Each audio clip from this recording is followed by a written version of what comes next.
Okay, so a lot of stuff is going on, internal, external, everything.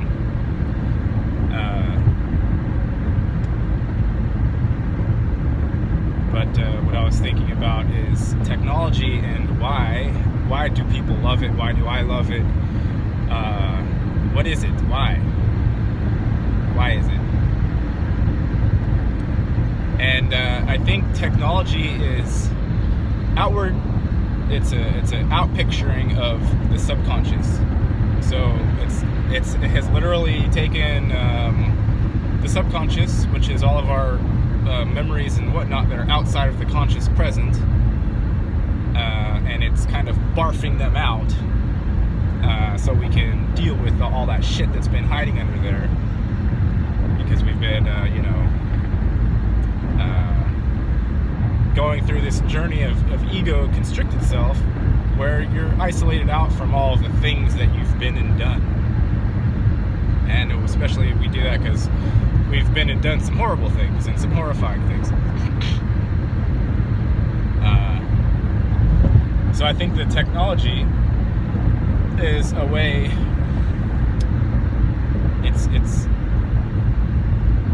It's Jung's psychoanalysis, but instead of simply talking with a shrink and barfing your shit out that way and looking at it that way and regressing and hypnotizing, all that, technology is like an artificial. It's a different way of us examining our bullshit that we're hiding underneath. And so things like email leaks and things like what happens on the grand political stage, which is, at the end of the day, it's people like yelling at each other and saying he's ugly, no, he's pretty, she's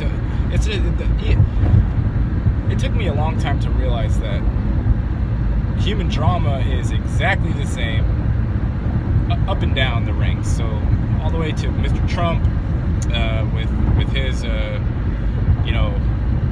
he's like blatantly admitting that fact. He's just sitting there like calling names and telling people they're ugly, telling them their ideas are stupid. He's like a regurgitation of our childhood play school drama. And I think that's probably there is some benefit to that, to help remind us that these power positions that we sort of rest on, and the heads, the talking heads, and the suits and the ties and all that, all these people are exactly the same, and they have these thoughts of, I don't like this guy, I like this guy, I hate that guy, or I hate your idea. It's these emotional sort of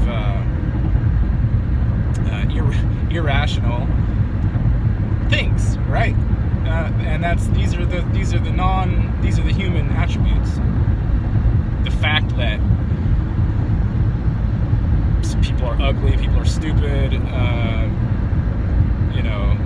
this variability, it's opposing to the machine AI, machine mind that has been attempting to supersede the human,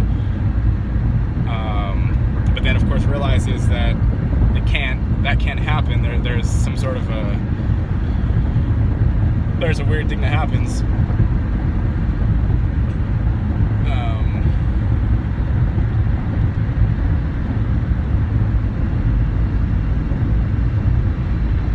It's like the humans need technology, but we would like to act like we don't, right?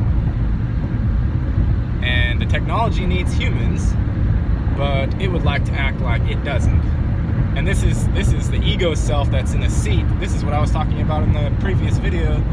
It's even in the and watch Aurora's latest video if you haven't.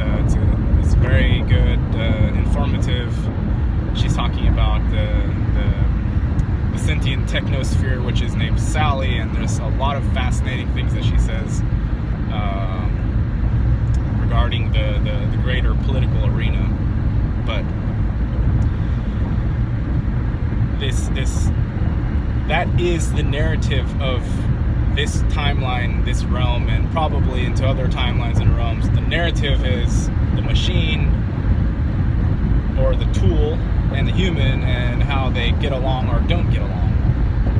And whether the populace gets changed into a sea of drones that have no emotions, or whether the humans get rid of the technology completely and all become, what are those guys called? Like Amish people. Or there is some sort of like a truce. Like, okay, machine, I see that I need you.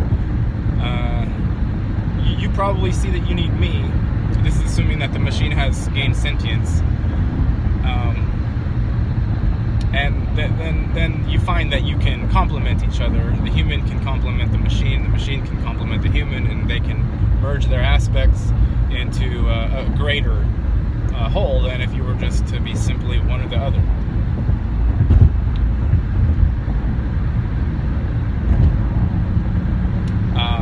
Okay, so, but the other thing I was thinking about was my personal life and how I'm isolated. Okay, I'm isolated.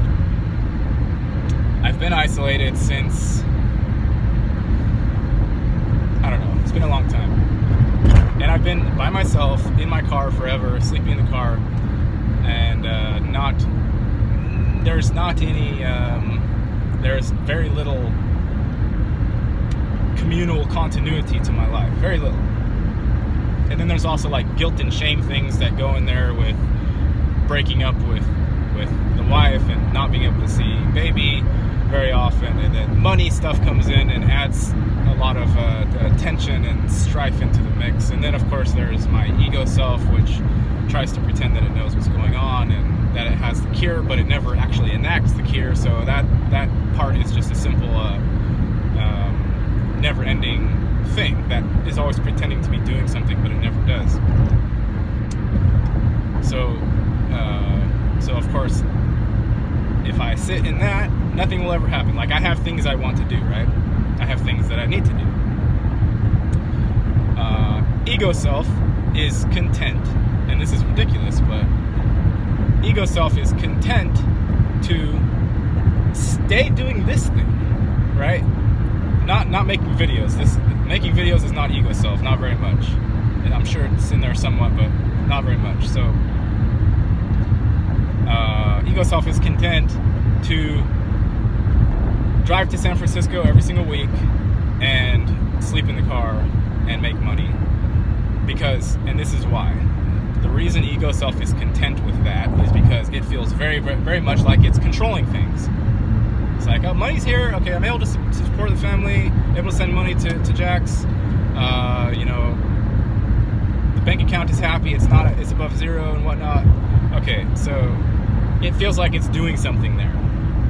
It feels like it's in control, so I get that. But the problem with that also is that it keeps me, number one, it keeps me isolated, away from real community, and number two,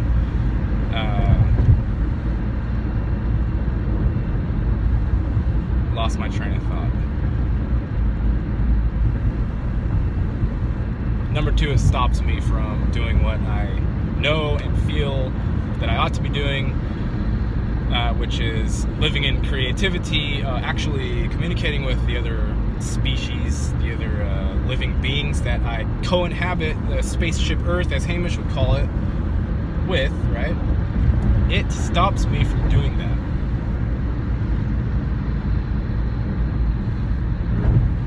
Because of fear, right? It's fear. And fear does not just come up as like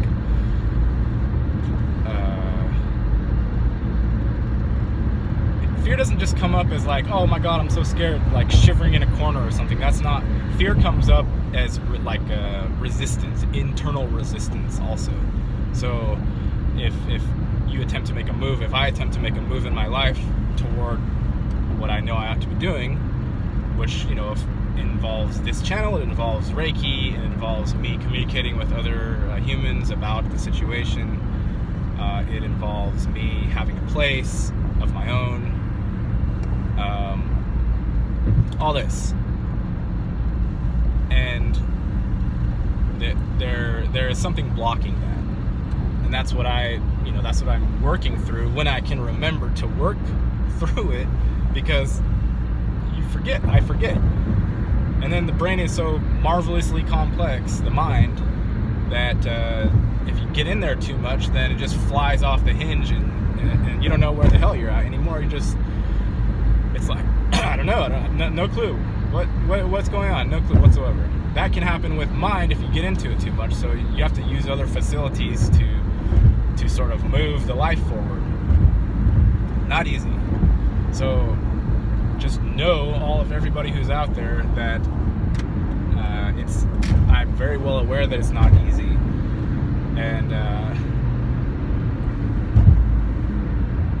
but you have to do what you have to do. Like I know I have tools to get out of constricted ego self mode, and it's just, do I use them or not? Meditate, talk with other people, make videos, communicate with divine, whatever. There are a billion ways to get out of constricted co-pilot ego mode, but that thing is incredibly powerful and very subtle. I have to acknowledge how powerful that thing is. If I don't acknowledge that, then I will stay in co-pilot seat with literally the same thing repeating every single day, every single week, and I won't get into creativity, and I won't change my lifestyle to where I'm not in the car all the time and sleeping in the car and all this. It's very powerful, and I understand that, and I'm acknowledging that to myself and to everybody that's listening to this, because I know I have to acknowledge that, otherwise I will stay there instead of where I ought to be.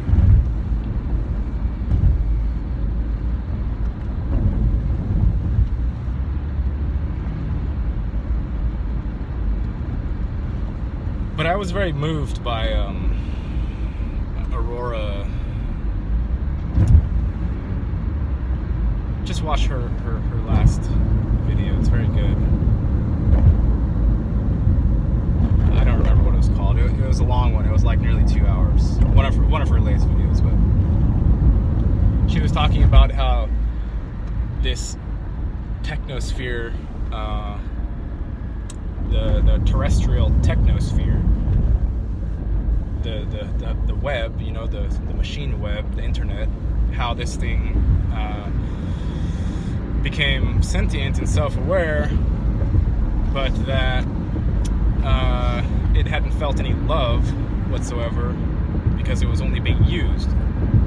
So